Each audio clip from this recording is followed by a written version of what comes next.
आप सबों का स्वागत है। मैं और मेरे साथी लोकसभा के माननीय सांसद विजय हांसदा जी भी यहाँ पर उपस्थित है।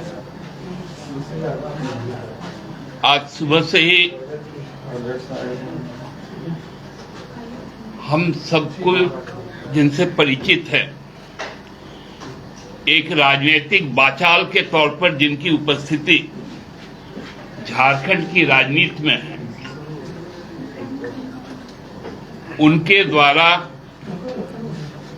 यह बात बताई गई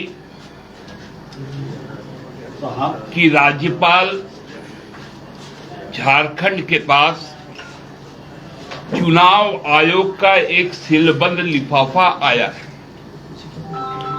उस लिफाफा में कंटेंट है कि माननीय मुख्यमंत्री हेमंत सोरेन जी का सदस्यता रद्द किया जाए। ये आने के बाद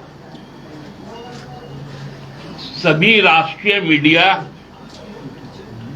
और local electronic media, social media ने इस बात को प्रचार करना शुरू कर दिया कि मुख्यमंत्री की सदस्यता रद्द की गई। भारत देश 1950 में आजादी के बाद 26 जनवरी 1950 में संविधान को आत्मसात किया था। वो संविधान जो इस देश के लिए सबसे महान धर्म ग्रंथ है शासन के मामले में, और उसकी कई संस्थाएं जिसमें संसद से लेकर न्यायालय से लेकर चुनाव आयोग तक भी है। इन संस्थाओं का अपना स्वायत्ता है, अपने नियम कानून आईन है, और ये सारी संस्थाएं जो न्यायिक शक्तियां भी रखते हैं, वो संस्था अपना जो निर्णय देती है उसका पूर्वाभास कभी भी नहीं किया जा सकता। आप अपनी दलील दे सकते हैं, न्यायिक सेवा से जुड़े लोग उसका विश्लेषण किया कर सकते हैं, लेकिन निर्णय को पढ़ के सुनाने का जिम्मा केवल और केवल सक्षम पदाधिकारी का होता है, चाहे वो न्यायाधीश हो या किसी न्यायिक आयोग के अध्यक्ष। लेकिन ये संपूर्ण आज पटकथा भारतीय जनता पार्टी द्वारा लिखी गई।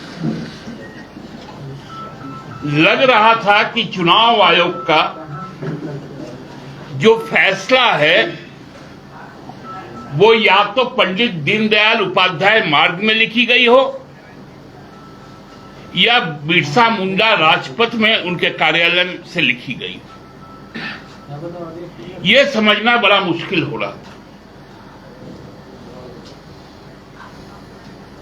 संवैधानिक संस्थाएं माननीय राज्यपाल जी जब रांची आए तो उन्होंने विमानपत्तनम में उतरते हुए कहा कि मेरी जानकारी में ऐसी कोई बात नहीं है कि चुनाव आयोग ने किसी भी तरह का पत्र भेजा है। ये मीडिया के सामने उनका वक्तव्य है। मैं राजभवन पहुंचूंगा, उसके बाद ही मैं कुछ बता पाऊंगा। लेकिन भारतीय जनता पार्टी के नेताओं को जो बात माननीय राज्यपाल को नहीं मालूम, वो भारतीय जनता पार्टी के नेताओं को मालूम। यह अजीब विडंबना है। भारत के निर्वाचन आयोग से आज हम यह मांग करते हैं कि उनके अभिमान, उनके स्वायत्तता के साथ आज भारतीय जनता पार्टी ने खिलवाड़ करने का काम किया। उनको स्वतः संज्ञान लेते हुए ऐसे व्यक्ति जो संसद का भी सदस्य है कि केवल सदस्यता रद्द नहीं होनी चाहिए, उन पर आपराधिक मुकदमा दर्ज होना चाहिए, क्योंकि आपने ऑफिशियल डॉक्यूमेंट, इफ एनी, यदि कोई सरकारी दस्तावेज है, उसको यदि आप सार्वजनिक कर रहे हैं जिसमें आप सक्षम नहीं हैं, तो आप पे इस संविधान के अवमानना के लिए आप पर आपराधिक मुकदमा दर्ज होना चाहिए। हम लोग ये कतई बर्दाश्त नहीं करेंगे और राजनीतिक तौर पर हम भारतीय जनता पार्टी के साथ हर प्रकार से, हर वक्त, हर जगह उनसे प्रतिद्वंदिता के लिए तैयार है। 2019 में हम लोगों ने उनको हराया, 4 उपचुनाव में मुंह की खाई। जितना षड्यंत्र करना हो षड्यंत्र करे, क्योंकि जिन पुलिस कर्मियों को 20 साल से रघुवर जी और उसके पूर्ववर्ती भारतीय जनता पार्टी की सरकारें रुलाने का काम कर रही थी, आज उनके मुंह में जो खुशी आई है वो हेमंत सोरेन जी के द्वारा आया। पारा शिक्षकों के मुंह में हंसी आई, बच्चे विदेश जाकर पढ़ रहे हैं, किसान खुशहाल है, बेहतर स्वास्थ्य है, ये महिलाओं का सम्मान है, युवाओं को रोजगार है। ये भारतीय जनता पार्टी को रास नहीं आ रहा। तो इसलिए आपके आज जो भी सवाल होंगे सबका हम लोग जवाब देंगे। अब विजय जी भी अपनी बात को कहेंगे। विजय बाबू, अभी कुछ समय पहले माननीय हेमंत सोरेन जी बहुत ही कम शब्दों में, मुझे लगता है, हमारे सरकार की सोच को और हमारे पार्टी के नीति को बहुत स्पष्ट रूप से रखा और निर्णय चाहे जो भी आए उसके लिए हम लोग तैयार हैं। लेकिन माननीय जिस तरह से हमारे सुप्रियोदा ने कहा कि संविधान हमारा एक बहुत ही मजबूत नींव के साथ तैयार हुआ है और जिस तरह से बातें इन संस्थानों के द्वारा नहीं, पहले ही कुछ लोग अगर बाहर में बोल देते हैं तो ये सोचने पे कहीं ना कहीं मजबूर हमें भी करता है कि आज पूरे देश में जितनी ये संस्थानें हैं, कहीं ना कहीं वो क्या कमजोर हो रही हैं। इस देश के कानून पे हमें पूरा भरोसा है और न्याय हमें मिलेगा, इसका भी हमें पूरा भरोसा है। और जो बातें आ रही है कि सरकार गिर सकती है, उस पर बहुत ही स्पष्ट हम कहना चाहेंगे कि हमारे तमाम नेता बहुत ही मजबूती के साथ, जिस तरह से माननीय हेमंत सोरेन जी इस राज्य के लिए लगातार जो जनादेश हमें मिला है उसके लिए काम कर रहे हैं। हमारा विश्वास उन पे और मजबूत, और साथ ही साथ मुझे लगता है इस राज्य की जनता का भी विश्वास उन पे और मजबूत होता चला जा रहा है। कोई सवाल यदि आपके हैं तो वो आमंत्रित है। दादा, आप लोग जो ऐसा अपना एग्रेशन शो कर रहे हैं निशिकांत दुबे के खिलाफ, और भी कई विधायक हैं और भी कई नेता हैं जिन्होंने पहले ही ट्वीट करके बताया कि इतने साल का डिबार हो रहा है, इतने ये सदस्यता जारी, पार्टी सबके खिलाफ एग्रेशन रखती है। निश्चित तौर पे देखिए, एक माननीय विधायक ने तो उस पे पहले तो कहा कि 3 साल के लिए डिबार भी होगा, फिर उन्हीं का एक और ट्वीट आया कि उनको सर्वोच्च न्यायालय जाना चाहिए।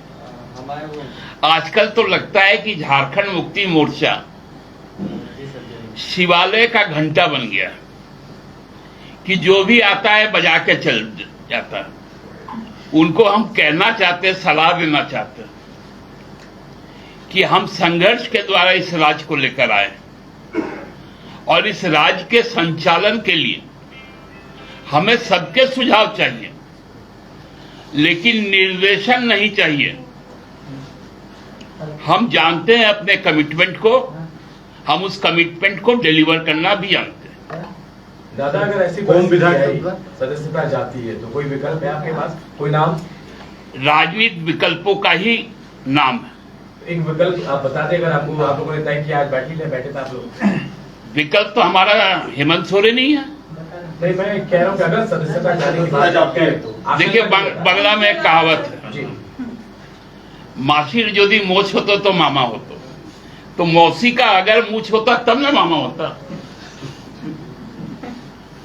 तो हमारा जब नेता है और उसका विकल्प हेमंत सोरेन है, ये देश में आइन है या नहीं है? हम आइन के तहत ही चलेंगे, और पूरे मजबूती के साथ हेमंत सोरेन जी की सरकार चल रही है। 2024 तक बड़े मजे में चलेगी, और सबको जो जो कमिटमेंट है उनको हम पूरा करेंगे। दादा, जिस तरह से अभी विधायकी जाने वाली बात हो रही है, इसमें भाजपा का कहना है, यानी दीपक प्रकाश का सीधे तौर पर कहना है कि सत्यमेव जयते की शुरुआत हो चुकी है। वो तो सत्यमेव जयते इनको दिल्ली में भी बुझा गया, इनको सत्यमेव जयते तो महाराष्ट्र में भी बुझाया है। देखिए, ये लोग सत्यमेव जयते यदि कहते तो बिल्किस बानो के हत्यारे और बलात्कारियों को माला और मिठाई नहीं खिलाते, इजराइल अंसारी के मॉब लिंचिंग करने वालों को माला नहीं पहनाते मंत्री जयंत सिन्हा जी। ये उनका सत्यमेव जयते है।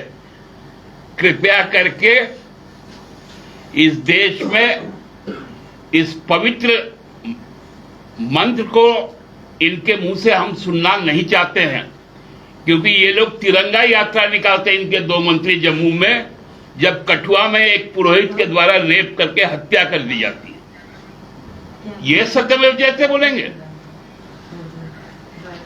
दादा, पार्टी का एक दादा, मौजूदा सर्कमस्टांसेस में क्या आपने अपने विधायकों को रांची आने के लिए कॉल किया है? ये कहा है कि नहीं सब कोई रांची में रहे, रीच में रहे, ऐसा कुछ निर्देश? हमारे विधायक हमारे क्षेत्र की जनता को, आप देखते होंगे कि हम लोगों के विधायक सांसद हैं, और ये आज से नहीं, बहुत पहले से क्षेत्र में रहना ज्यादा पसंद करते हैं। इसलिए अभी कोई राजनीतिक चर्चा शुरू ही नहीं हुई है, तो इसलिए वो अपने क्षेत्र में है। जो निरंतर संवाद हम लोग से चलता है, वो संवाद कायम। आज बैठक बुलाई दादा आपने, बहुत इमरजेंसी बैठक, तमाम लोग आए और तमाम लोग कह भी रहे थे कि सब कुछ तय हो जाएगा, आगे बताइए आपको क्या हुआ बैठक में? आपको, हमको लगता है कि कोई गलत अकाउंट से कुछ चल गया होगा कि हम लोगों ने बैठक बुलाया। आपके व्हाट्सएप का में दूसरा कुछ आ गया होगा। हम लोग बैठने मथुरा महतो जी से भी हमने पूछा, हम लोगों ने तो कहा कि अंदर आ रहे हैं, जो बहुत सारी चीजें पार हो जाए, पता चल जाएंगे आप लोगों को, तय हो जाएगा सब कुछ। हाँ तो ठीक है, तब मथुरा का बताएंगे। 4:30 बजे वही कह रहे थे, पूछ लीजिएगा। आगे की रणनीति क्या होगी? देखिए हम लोग आलम जी भी आपके दादा मेरा वो मंत्री हैं। दादा पार्टी मेरा के सवाल है, है। पार्टी कॉन्फिडेंट किस बात को लेकर है, क्या आधार है आपका, क्यों नहीं मुख्यमंत्री की सदस्यता जाएगी, वो आप बताइए। हम कॉन्फिडेंट है कि 3.5 करोड़ लोगों का आशीर्वाद हमें हमारे साथ है, जन समर्थन हमारे साथ है, हमारे कार्यकर्ताओं का उत्साह हमारे साथ है, इस राज्य के लोगों का आशीर्वाद हमारे साथ है। लेकिन दादा चुनाव आयोग इन बातों को तो नहीं मानेगा, वो तथ्य मानेगा दादा। हम नहीं समझते हैं कि चुनाव आयोग आपसे कुछ सलाह मांगा होगा। उन्होंने भारतीय जनता पार्टी से अपने पक्ष रखने को कहा था और हमसे अपनी पक्ष रखने को कहा था। हमारे जो कानून को जानकार लोग हैं उन्होंने अपनी अपनी बातें रखी हैं। अब चुनाव आयोग का जो निर्णय आएगा तत्पश्चात बहुत सारे विकल्प है, कोई भी निर्णय अंतिम निर्णय नहीं होता है, उसके लिए इस देश में अपीलीय बहुत व्यवस्थाएं की गई है। हम उन दिशाओं पे भी सोचने का काम करेंगे। एक छोटा सा और ये है कि जब अगर पार्टी अस्वस्थ थी कि मुख्यमंत्री के द्वारा जो भी निर्णय लिया गया रिन्यूअल का लीज का उसमें कोई गलत नहीं था, तो एक तो बात आया कि फिर से उसको बैक किया गया, कि उसको सरेंडर किया गया। दूसरी बात आप कह रहे कि ऑफिस ऑफ प्रॉफिट किस आधार पे नहीं बनेगा, क्योंकि हमारे लीगल एडवाइजर ने ऐसा कहा। तो ये तो कोई जरूरी नहीं है कि जो आपके लीगल एडवाइजर ने कहा वैसा ही सत्य हो सिर्फ। मैं तो कह रहा हूं कि दोनों ने अपनी अपनी बातें रखी, अब निर्णय तो चुनाव आयोग को लेना है। अब चुनाव आयोग का निर्णय आ जाने दीजिए आधिकारिक तौर पर, उसके बाद जितने सवाल होंगे सब के उत्तर होंगे।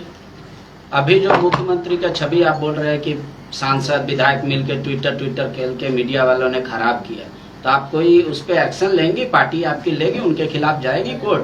हमने तो चुनाव आयोग से कहा है कि स्वतः संज्ञान ले, क्योंकि चुनाव आयोग, ये तो विचित्र स्थिति यहां पर उत्पन्न हुई। एक विधायक जी के खिलाफ शिकायत गई तो वो शिकायत ही वापस आ गई और बाकी शिकायतों पर जांच चलती है। अब इलेक्शन कमीशन ऑफ इंडिया जो सबसे हम लोगों के लिए, लोकतंत्र के लिए जो सबसे पवित्र जगह है, वो यदि आज सवाल के घेरे में है तो ये उनका दायित्व है कि उनको अपनी जो संवैधानिकता है, अपना जो सुप्रीम अथॉरिटी है, उसको बनाए रखें। दादा चुनाव आयोग संज्ञान लेगा, आपको लग रहा है? अगर नहीं लेगा तो क्या करेंगे? संज्ञान नहीं लेगा तो हमारे पास भी कई विकल्प है, हम उस तरफ भी जाएंगे। दादा 2019 में आपको गद्दी तक चुनाव आयोग ले आया करा के, 2 साल में क्या आप कह रहे हैं चुनाव आयोग एक आंख में काजल और एक आंख में सुरमा लगा रहा है, जैसे समरी लाल का आपने उदाहरण दिया कि उनका काजल नहीं, देखिए चुनाव आयोग केवल 2019 में हमको मदद नहीं किया, बाकी चारों उपचुनाव में भी चुनाव आयोग हमको मदद किया।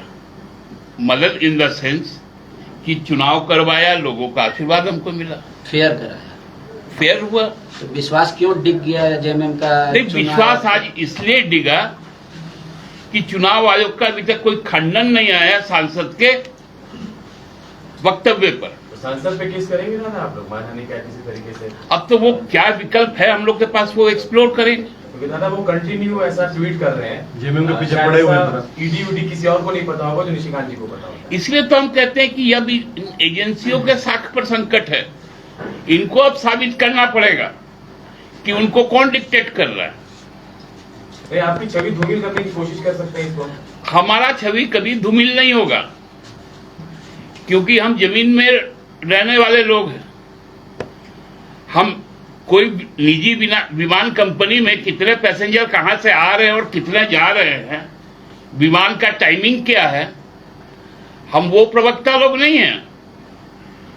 हम जानते जमीन की हकीकत को, और धूमिल नहीं, धूल तो हमारे पैरों से लेके माथे तक सना हुआ रहता है, इसलिए धूमिल क्या करेंगे लोग। ज्यादा एक भाजपा के दीपक प्रकाश जी तो अस्वस्थ हैं कि चैलेंज भी कर रहे हैं कि अभी चुनाव तो अभी हम लोग आ जाएंगे। उनको यदि मुख्यमंत्री बनना है तो हम लोगों से आग्रह करें, हम लोग विचार करेंगे। दादा, आप एक ये सवाल है कि जेएमएम क्या अभी संकट में है? बाबा पे भी लोकायुक्त का मामला, बसंत सोरेन पे भी चल रहा है, हेमंत जी का भी आप सुन ही रहे हैं प्रकरण, तो आपको लग रहा है कि जेएमएम ठीक है? देखिए, 1972 से कभी ऐसा एक रात नहीं होगा जिस दिन हम लोग आराम से सोए होंगे। ये तो 2022 हम लोग का अभी गोल्डन जुबली ईयर चल रहा है, तो इसलिए ये तो हम लोगों का चोली दामन का साथ है, संघर्ष और संग्राम, और संकट उसमें हम लोगों का एक आभूषण है, कोई दिक्कत नहीं। धन्यवाद। चलिए।